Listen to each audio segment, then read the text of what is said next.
My friends, my fellow strivers. Do you feel it? The silent poison of a promise you made to yourself, a promise called, someday. Are you shackled by the invisible chains of permission, waiting for a sign, for a nod of approval that will never come? Are you buying a ticket in life's lottery, foolishly believing that greatness is a prize awarded by blind chance? I say to you, no more. In this address, I will show you precisely how to forge your own opportunity and command your own destiny. There is a fundamental truth that separates the titans of industry, the giants of history, from the timid souls who live lives of quiet desperation. It is this: weak men wait for opportunities, but strong men, strong women, make them. They do not stand on the shore waiting for their ship to come in. They build a raft from the driftwood at their feet and set sail on a sea of their own making. This is not mere poetry, it is the fundamental law of achievement. It is the creed of the conqueror, the anthem of the creator, the very pulse of progress itself. You must not simply hope for a chance, you must hunt it down, lay siege to it, and bend it to your will. This is the first, and most vital, lesson you must burn into your soul if you wish to escape the dreary plains of mediocrity. The great thinker, E.H. Chapin, said it best, and his words should echo in the heart of every person who strives for more. He said the best among us are not those who have waited for chances, but who have taken them, besieged the chance, conquered the chance, and made chance their loyal servitor. Think on those words: besieged, conquered. This is the language of action, of warfare against complacency. It reframes chance not as a gentle visitor, but as a fortress to be taken by storm. You must see the world not as a fixed stage, but as a malleable clay, ready to be shaped by the force of your ambition. The universe does not owe you a path. It presents you with a wilderness, and it is your glorious task to blaze a trail. You may think, but Dr. Marden, I have no such grand fortress to conquer. I receive no unusual aid, no bolt from the blue. And to that I say you are looking at the world with sleeping eyes. The lack of opportunity is ever, and always, the excuse of a weak, vacillating mind. Opportunities are not rare jewels, they are the common stones beneath your feet, waiting to be polished. Every single life, yours included, my friend, is bursting with them. You are wading waist-deep in a river of fortune and dying of thirst. The grand chances of life do not announce themselves with trumpets. They come disguised as everyday tasks, mundane encounters, and irritating problems. Your mission is to develop the eyes to see them. Where are they, you ask? Everywhere. Every lesson in your studies is an opportunity to forge a sharper mind. Every examination is a chance to prove your mettle. For the physician, every patient is an opportunity not just to heal, but to build trust and reputation. For the writer, every single article is an opportunity to change a mind or inspire a heart. You who are in business, every client is a golden opportunity to build a bridge of friendship. Every transaction is a chance to be a model of integrity, to be unbreakably honest, to be a pillar of true manliness and character in a world that is starving for it. I'm the very atoms of a great career. I'm the very atoms of a great career. Do you understand the power of this? Every single time a person puts their confidence in you, it is a tremendous opportunity. When a responsibility is thrust upon your strength and your honor, it is a priceless gift. Do not shrink from it. Do not see it as a burden. See it as a test, an invitation from destiny to show your worth. Existence itself is the privilege of effort. And when that privilege is met like a man, like a woman of action, opportunities to succeed along the line of your natural aptitude will come faster than you can even use them. They will cascade upon you, an avalanche of possibility, once you prove you are ready to act. The universe has been waiting for you to make the first move. Perhaps you doubt this. Perhaps you feel your circumstances are uniquely difficult. Then let me tell you of a man who faced an abyss of hopelessness so profound that your greatest obstacle would seem like a gentle slope beside it. I speak of the slave, Fred Douglass. This was a man who did not even own his body. He was property, he was forbidden knowledge, denied dignity, and granted nothing. He possessed no rights, no money, no freedom, not even the freedom to dream. By every measure of his time, he was a man with zero opportunity. And yet this man, this soul encased in bondage, refused to accept his fate. He found opportunity in the whispers of words, in the shape of letters he was not meant to see. Where others saw only grinding servitude, Douglas saw a chance to learn. Where others accepted the suffocating darkness of ignorance, he seized upon the fragments of education like a starving man hoarding crumbs of bread. He transformed the most brutal and degrading of circumstances into a forge for his intellect and his mighty will. And from that furnace he emerged not as a broken man, but as a mighty orator, a brilliant editor, a revered statesman. He elevated himself from the auction block to the halls of power. He did not wait for his chains to be broken. He melted them link by link with the sheer heat of his ambition. Now I ask you, I demand that you ask yourself, if a slave with nothing can do that, what is your excuse? What is your reason for inaction now? That question should burn in your soul. For it is always the idle mind, not the grand soul, that complains of its circumstances. The active mind is far too engaged, too busy, to notice the supposed lack of chances. This is the great divide, the fundamental schism between those who drift and those who drive. The idle mind sees life as a finished story, a script already written, and complains about its part. The active mind sees life as raw, magnificent material, a quarry of marble, a forest of timber, and it burns with the desire to build. It knows that to the person of purpose, there is no such thing as a dead end, only a redirection of energy. Do you see your life as a verdict to be endured, or a creation to be willed into existence? The Creator is an alchemist of circumstance. They operate with a different mindset entirely. Where the complainer sees only a scrap heap, the Creator sees a treasure trove of raw material. They are like master bees, extracting honey from every flower. Every person they meet, every problem they face, every book they read, adds something to their store of power. They understand that a chance encounter or a frustrating setback could be the very seed from which a forest of success will grow. They miss nothing, for they know that in the hands of a maker, everything is potentially something. A wise cardinal once remarked, "There is nobody whom fortune does not visit once in his life." Think of that. Fortune, that goddess of luck, will knock on your door. But here is the tragic conclusion of that thought. But when she finds he is not ready to receive her, she goes in at the door and out at the window. What a devastating image.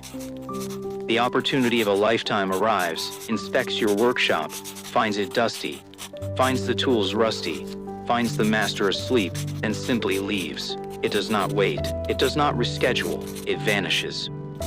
Your mind must be sharp, your skills honed, and your will ablaze, so that when fortune knocks, you can fling the door open and shout, "I have been expecting you."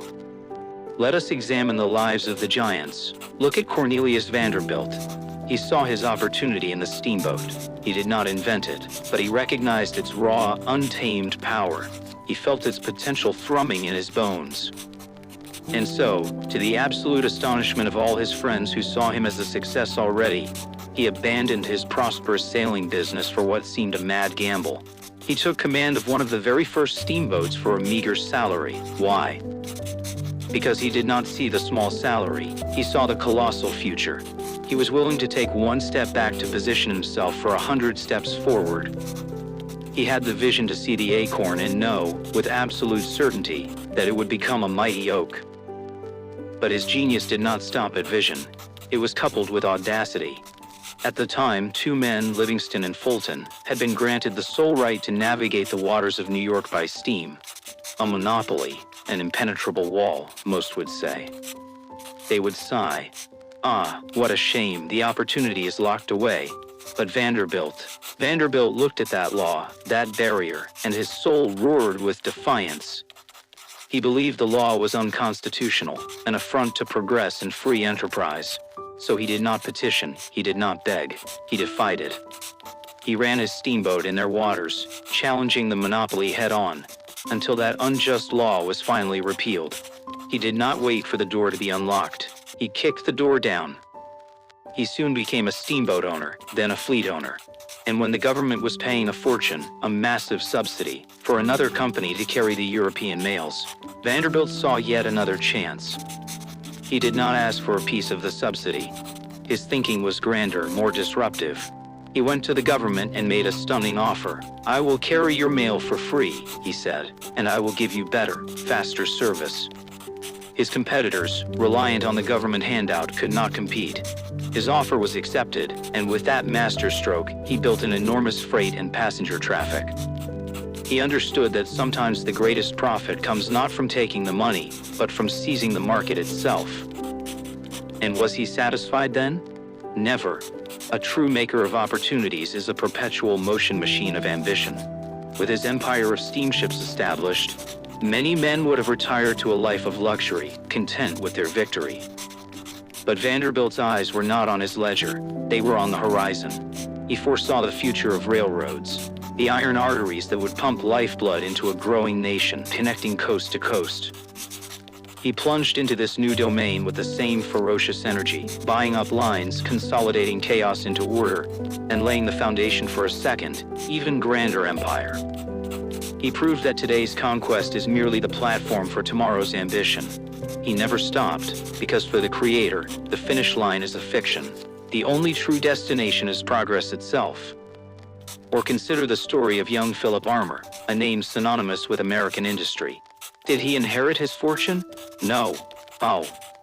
He joined the long, arduous caravan of the 49ers, crossing the great American desert with nothing but his grit and what he could fit in a prairie schooner drawn by mules.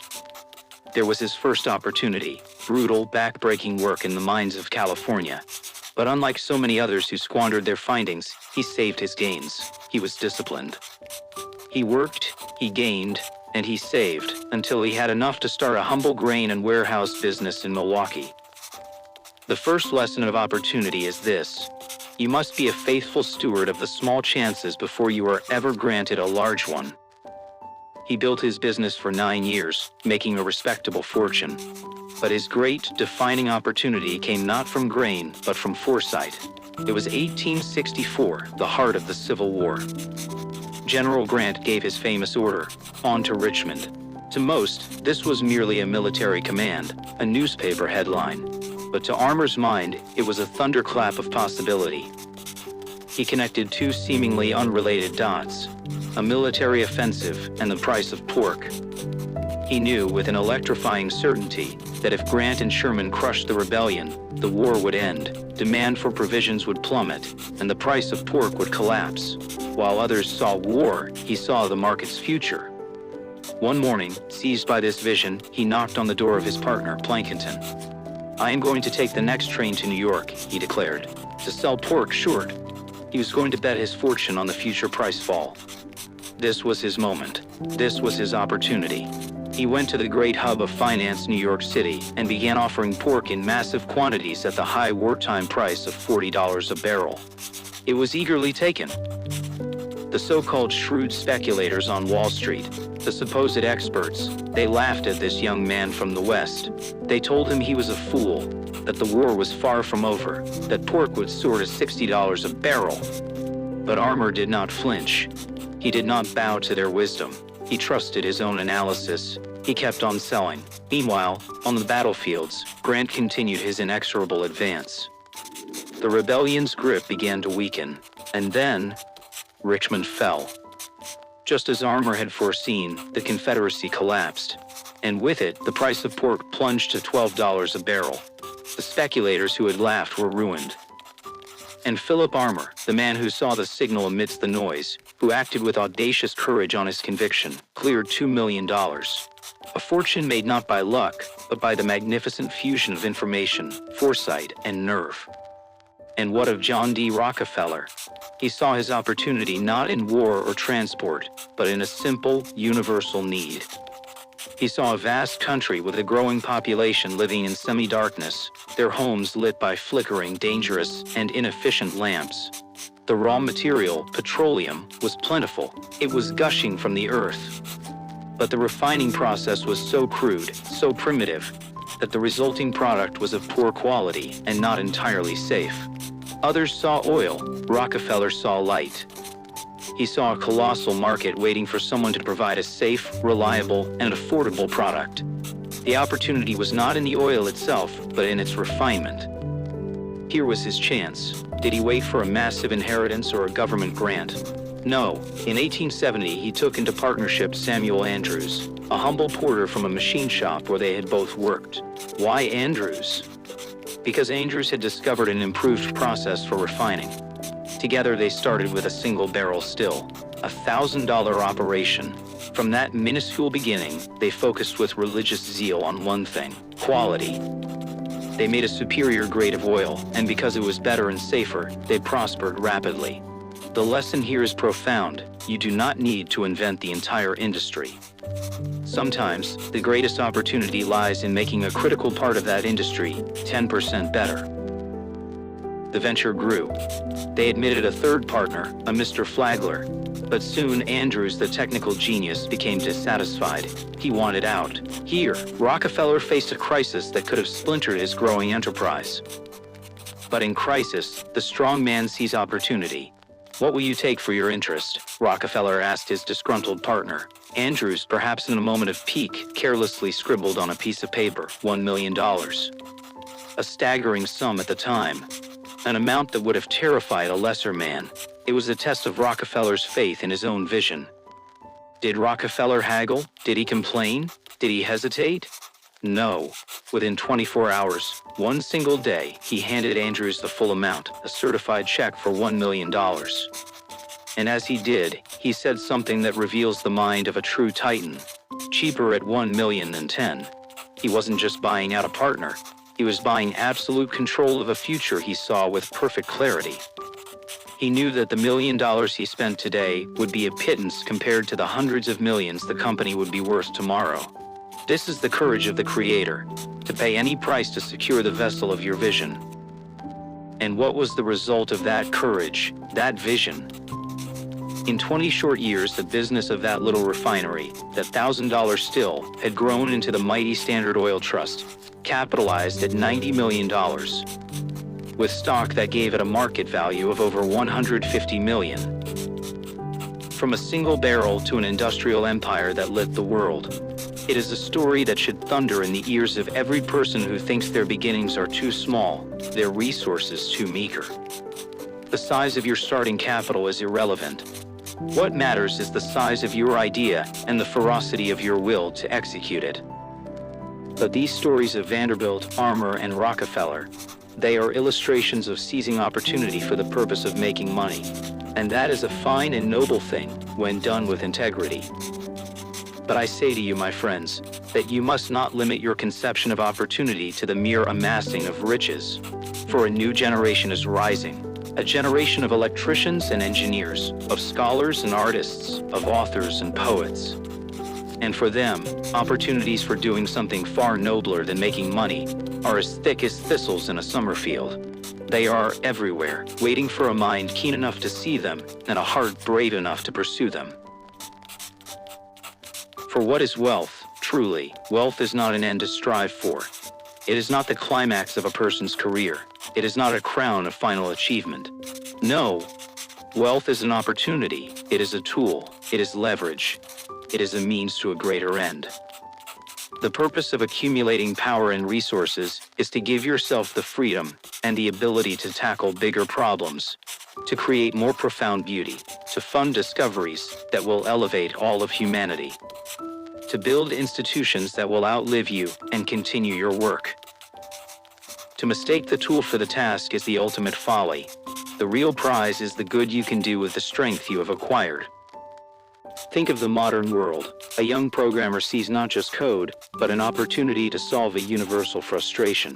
She spends a month building a simple browser extension that saves people 5 minutes a day. It spreads like wildfire. She didn't have a board of directors or venture capital. She had a laptop, an insight into a common problem, and the will to create a solution. She made her opportunity from ones and zeros. She did not wait for permission. She saw a need, and she filled it. This is the spirit of Armour and Rockefeller, alive and well in the digital age. The tools have changed, but the fundamental principle, the creation of value, remains eternal. Consider the sculptor who stands before a rough block of marble. The weak man, the man of no vision, sees only a rock. He complains of its weight, its coarseness, its lack of form. But the true artist sees not the rock, but the statue imprisoned within it. He sees the angel in the marble and carves until he sets it free. My friends, your life, your circumstances, your job, your challenges, they are your block of marble. They are not your destiny, they are your material. Stop complaining about the rock, pick up the chisel of your will and the hammer of your action, and dare to set your own angel free. Every day you are presented with a dozen such blocks of marble. The difficult conversation you have been avoiding, that is a block of marble. Inside it is the statue of clarity and strengthened relationships. The new skill your industry demands, the one you feel you have no time to learn, that is a block of marble. Inside it is the statue of your future relevance and security. The intimidating project that sits on your desk, the one that makes your stomach churn with fear, that is a glorious, colossal block of marble. And inside it, my friend, is the statue of your own competence, confidence, and victory. The greater the challenge, the more magnificent the potential masterpiece. But you might say, Dr. Marden, that is all well and good for the giants of history, but I am not Vanderbilt. I am not Rockefeller. And I say to you, my friend, the difference between you and them is not one of fundamental essence, but of cultivated habit and applied will. The mountain of self-doubt that you face in your own mind is a greater, more treacherous obstacle than any physical peak or corporate monopoly they ever faced. The enemies of inaction, of procrastination, of fear, these are the true giants you must slay.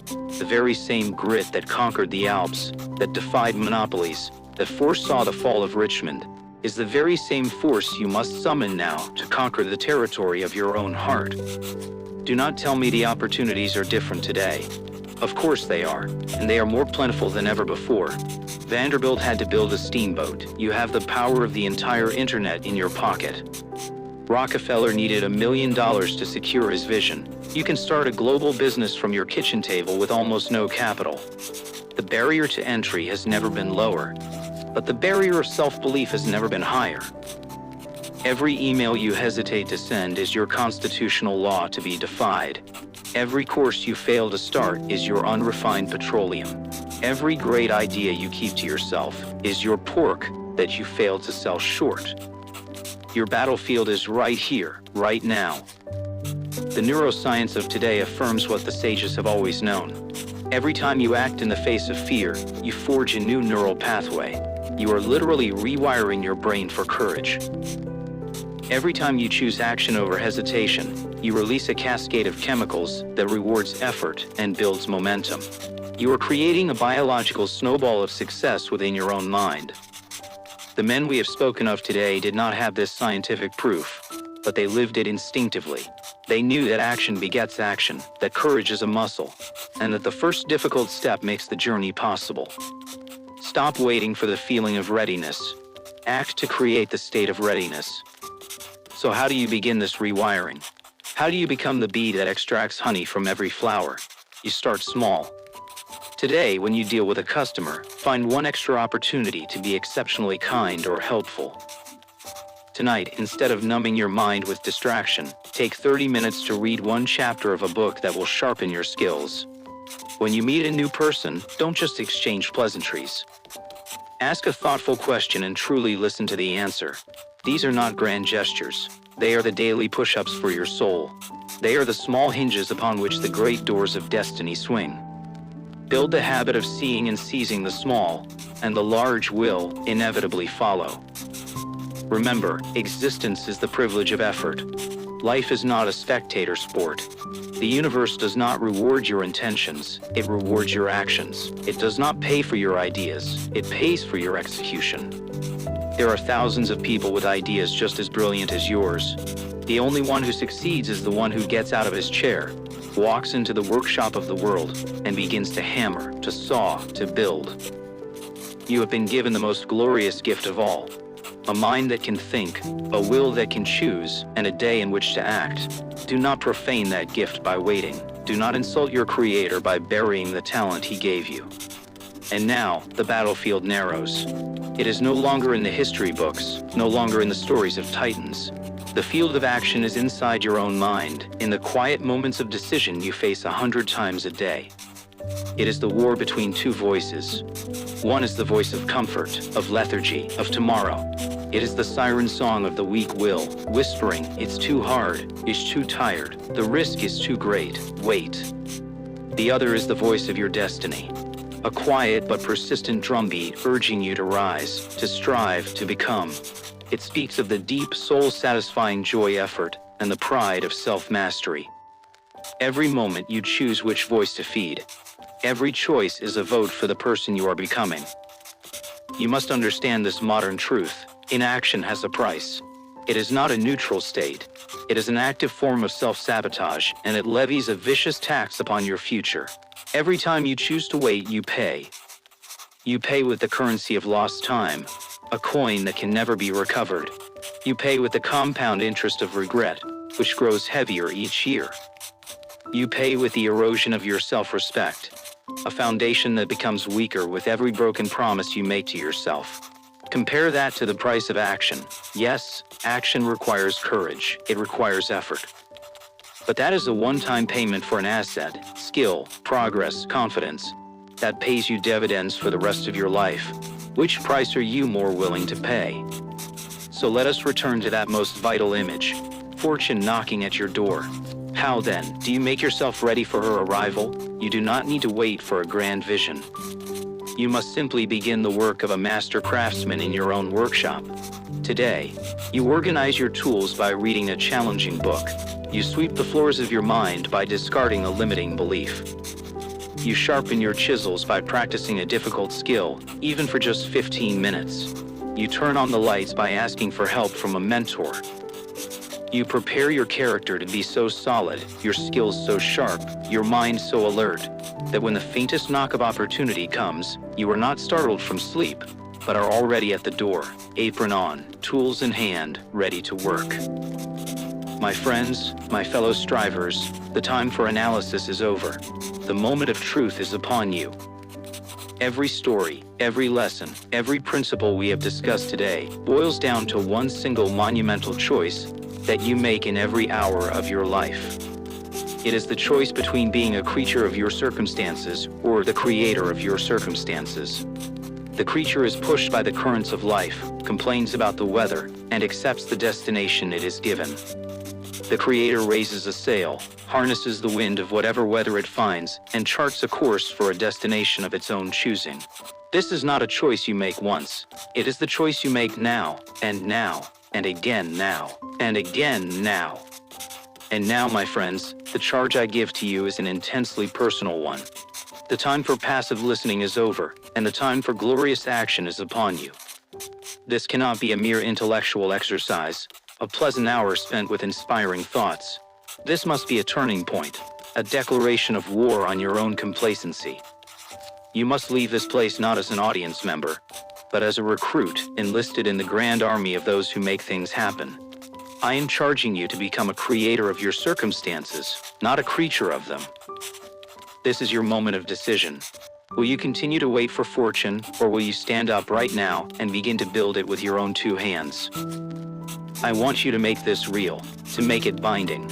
I am asking you now to make a public commitment, for a declaration is a powerful thing. It is the first swing of the hammer. I ask you, what is the one great ambition you have been putting off, waiting for the right time? That book you want to write, that business you want to start, that skill you want to master, I want you to seize it in your mind, right now. And then, I want you to go to the comments below and share it. Do not qualify it, do not make excuses. State it plainly and boldly. Let this be your first act of defiance against hesitation. Comment below with the one great ambition you will now pursue without hesitation. And for those of you right now who are facing your own private Richmond, your own Alps of doubt and fear, I have a second charge for you. Do not suffer in silence, for that is the strategy of the weak. The strong build alliances. I invite you now to declare your challenge in the comments as well. Frame it not as a complaint, but as a declaration of intent to conquer. Name your mountain. My challenge is launching my product. My challenge is overcoming my fear of public speaking. This very act of naming your enemy and declaring your intention to fight is your first step towards conquering it. It is a signal to the universe and to yourself that you are now in the game. Why do I ask this of you? because you will find you are not alone. This community, this gathering of striving souls, will stand with you. When you share your ambition, you will inspire another. When you declare your challenge, you will find others who have faced it and can offer wisdom. This is how we build a movement of makers, of doers, of creators. We stop being isolated islands of quiet desperation and become a mighty continent of mutual support and shared strength. Your declaration is your entry ticket. It is your signal that you are ready to join the ranks of the strong who do not wait for opportunity, but who together forge a new and better future for us all. My friends, the door is open. Fortune is knocking at this very moment. The marble is before you, waiting for the first strike of your chisel. The iron of this inspiration is glowing hot. Do not let this moment pass. Do not let the fire I see in your eyes right now be extinguished by the cold waters of tomorrow's doubt. Seize this feeling. Seize this conviction. Bottle this energy and let it fuel your first decisive step tonight. The world is crying out for the contribution that only you can make. Your family, your community, your future self, they are all begging you to begin. The choice is simple: wait or create, cower or conquer, languish or live. Choose to live. Choose to create. Choose to conquer. Now go forth and build your world.